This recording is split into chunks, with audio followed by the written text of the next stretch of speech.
Merab Dvalishvili was attacked by one of Umar Nurmagomedov's teammates. This is a story that is getting more insane by the moment. I mean, we are discovering the truth in real time here. Obviously, Umar and Merab have a lot of beef right now. Like, it looks like there's a super intense rivalry going on. They're set to fight next month, and at the press conference, they went off on each other, and a lot of people think Merab is just upset and does not want to fight Umar. Is that true? We're going to get into all that in the top MMA news. The media scoring for the Gane Volkov fight came out. Obviously, Cyril Gane and Alexander Volkov both fought yesterday, and Cyril Gane wound up winning a very close decision, a robbery, if you will. And the media scores came out, and you could see everybody but one media member scored it for Volkov, 29-28. One guy even gave Volkov 30-27. There's a video of Dana White going around talking to Alexander Volkov immediately after the decision was read. Here's what Dana White had to say.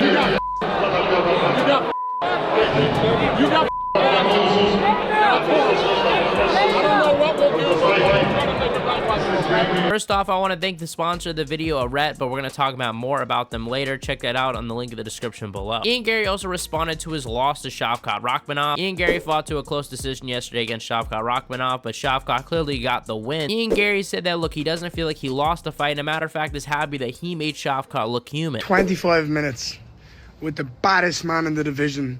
When everyone was afraid to step up and step in, I did. And I showed the world that fucking boogeyman, that people that they think's the scariest man in the division, he's fucking human.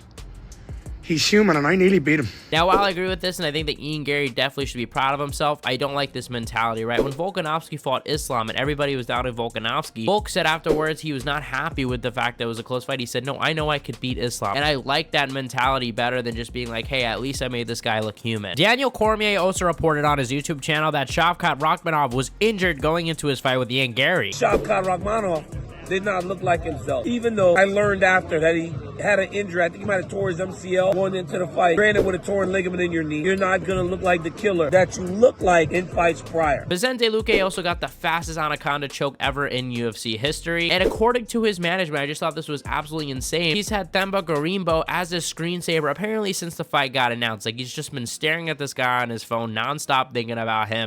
Choi also called out Bryce Mitchell, and Bryce Mitchell immediately responded.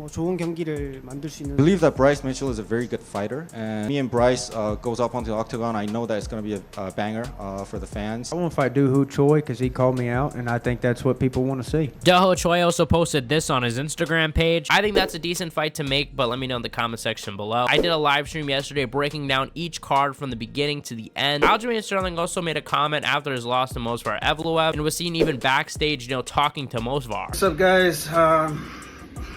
Tough one, heartbreaker for sure, but I'll let everybody know I'm alright. Really good fight. I hope that performance did not disappoint you guys. I hope you guys had a fun time watching that. Movsar's a beast. Hats off, no excuses.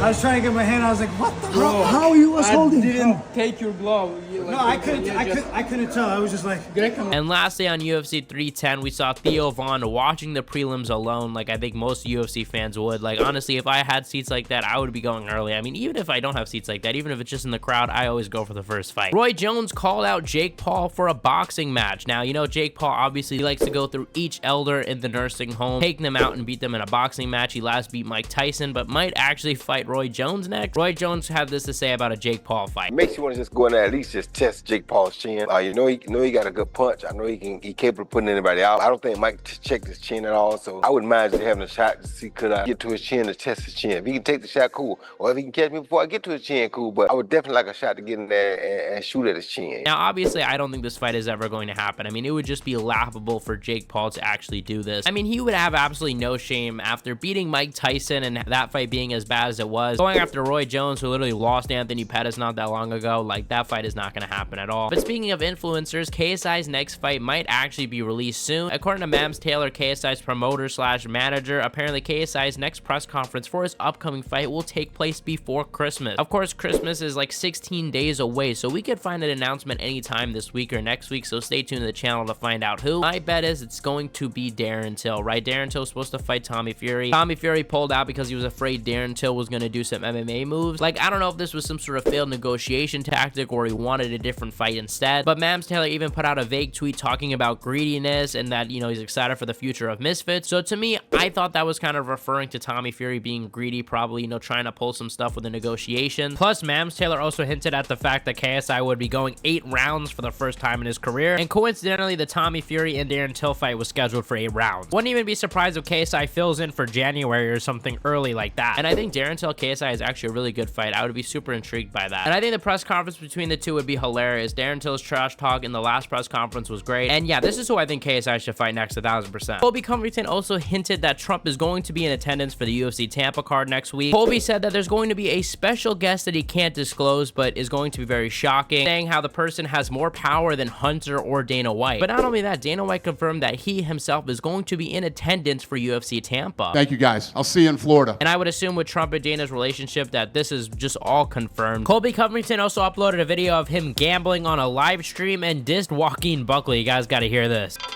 Let's go!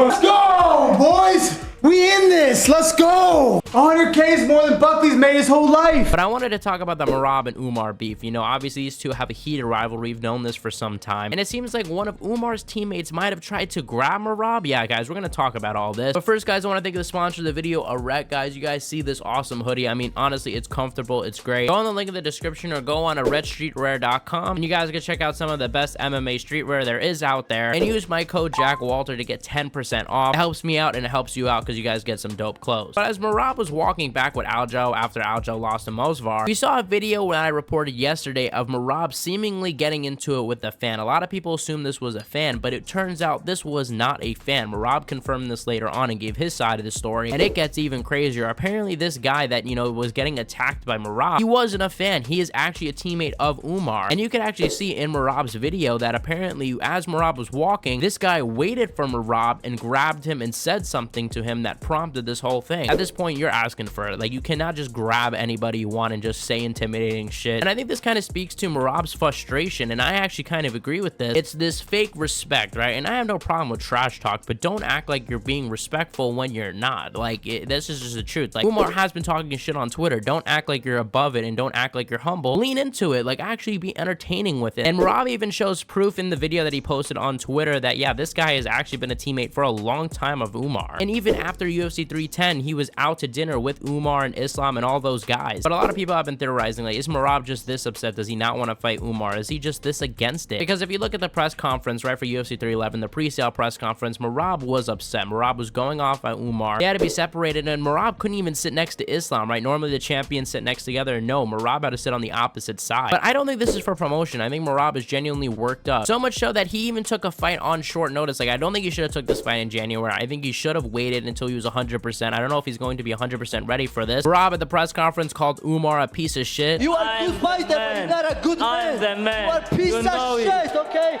You are a piece of shit. You lost respect. You lost respect as a man. And they just totally had a screaming match back and forth. If you don't want everybody want you fight, leave the belt. I don't care about you, Merab. Listen to me. I'm talking personal, okay? I don't listen did to me, anything Merab. bad for you. I was always respectful for you, okay? You have to be man first, okay? Fuck this bag, fuck the money, fuck everything else, okay? You have to be the man first. They couldn't even be close to each other when they were facing off. Obviously, they had that whole confrontation I talked about in the last video. Does Merab not want to fight Umar? I don't think it's that. Merab is not afraid to fight anybody. I don't blame Merab, though, for feeling like that he's not able to fight on his terms because, like, the same thing happened to Aljamain Sterling. They forced Aljamain after fighting Henry Cejudo 3 months later to fight Sean O'Malley so that he was injured, going through back-to-back camps. They were trying to do this when Merab, they wanted him to fight in December, which is a crazy fast turnaround. So they want him to go in back-to-back training camps, you know, 2 wrestling-heavy training camps, keep in mind, where you're way more prone to injury. I don't know who I'm going to pick in this fight because I think Merab stands a really good chance. He's strong, he's, you know, has great cardio, his wrestling defense is very good, and he trains with killers like Aljamain Sterling. So let me know what you guys think in the comment section below. Who do you guys think is going to win the fight? Thank you guys for watching. You guys are the best fan base in MMA. Hit the subscribe button, like, comment, and share, and I'll see you guys in the next one.